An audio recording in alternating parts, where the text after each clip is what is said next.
Well, we got the record home. As you can see, it's on the LS swapped rollback. If you're new to the channel, we LS swapped the rollback. I don't know why, but we did.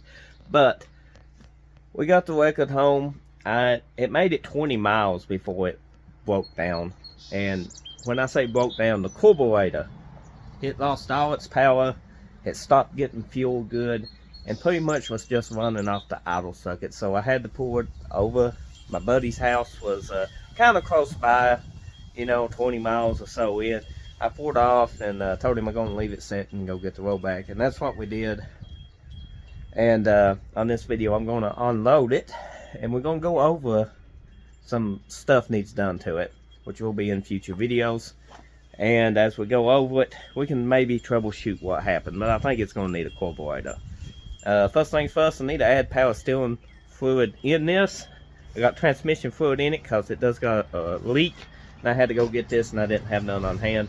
So we're going to use the old turkey baster trick to drain the power steering pump and put power steering fluid in it, because it's not happy. It's not liking the transmission fluid, but it's better than no fluid. 6.0 floppy stage 2 cam, a lot of goodies. We're going to go ahead and undo this,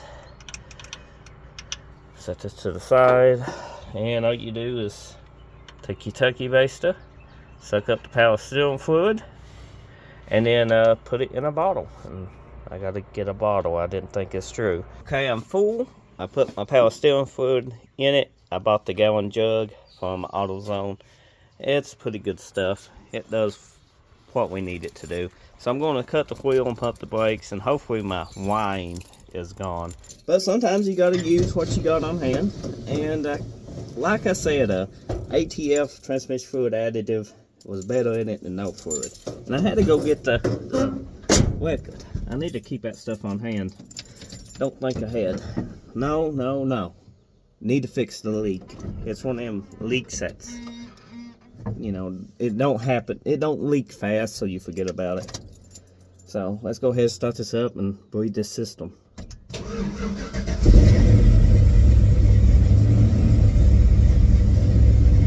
don't hear a whine, but most of the whine was when I hit my brakes. Hydro boost.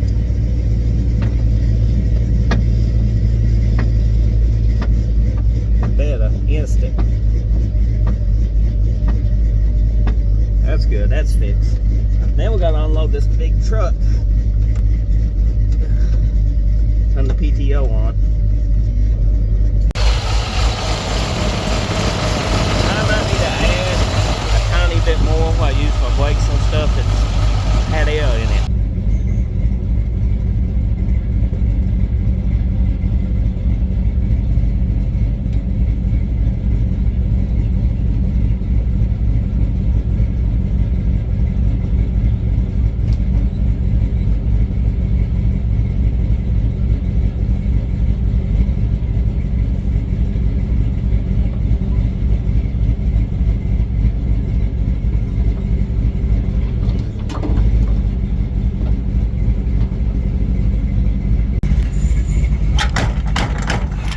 The door don't open, so I gotta shimmy up here and fish my way inside. I'm inside. Oh, that's what I'm hunting for. Make it a little easier. Knock it out of gear, and then we can unstrap it.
that it's off the tow truck, I can show y'all the new little record we got here. The tires is questionable, a mixed match, but they probably would do for now. They 245s. Now, there's a pet peeve of mine with tires, and I'm pretty sure them would touch when loaded. I'm just saying, but it'd do good for around the yard at the moment. It's got the Holmes 500 on it. I think we could use some new cables. These is seen better days, but it's a problem for another day. The bed's pretty solid.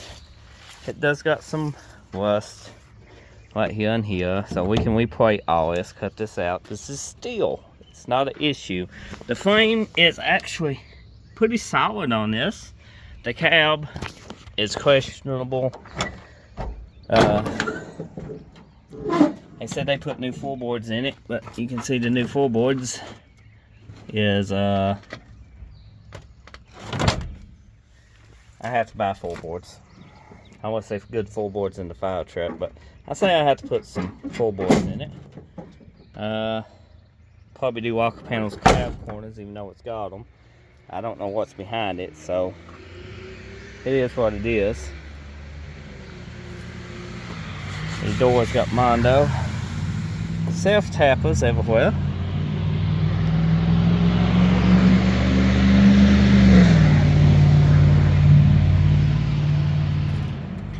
The battery is professionally installed, as you can see.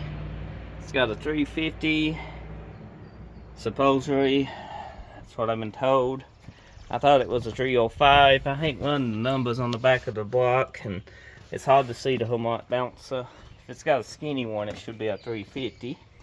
If it's got the fat one, that looks to be maybe a 350 harmonic bouncer. That's pretty skinny. It's an 83 model. It's got the hydro boost on it.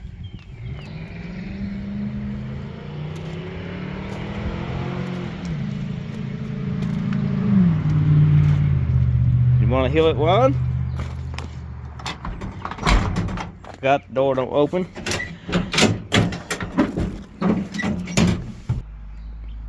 This engages the PTO.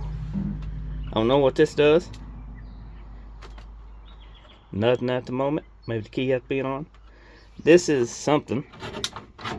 Don't know what that goes to.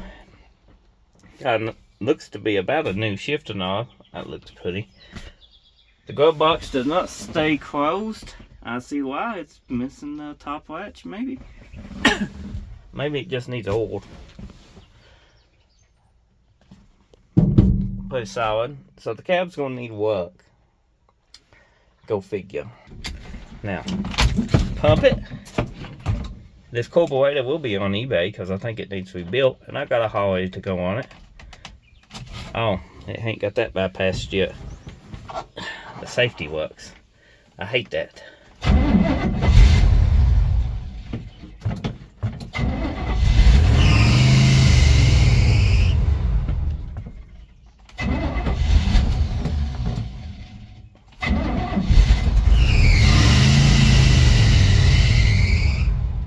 Don't that sound good?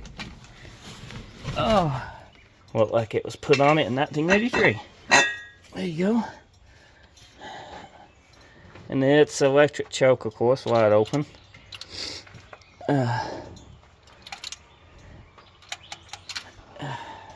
Check the fuel filter. Oh yeah, it's gonna need a tank. Yeah, it looks good enough. It's got an electric choke on it. Choke needs closed, what it needs, and closed just a little. If it would stay closed. It won't stay closed.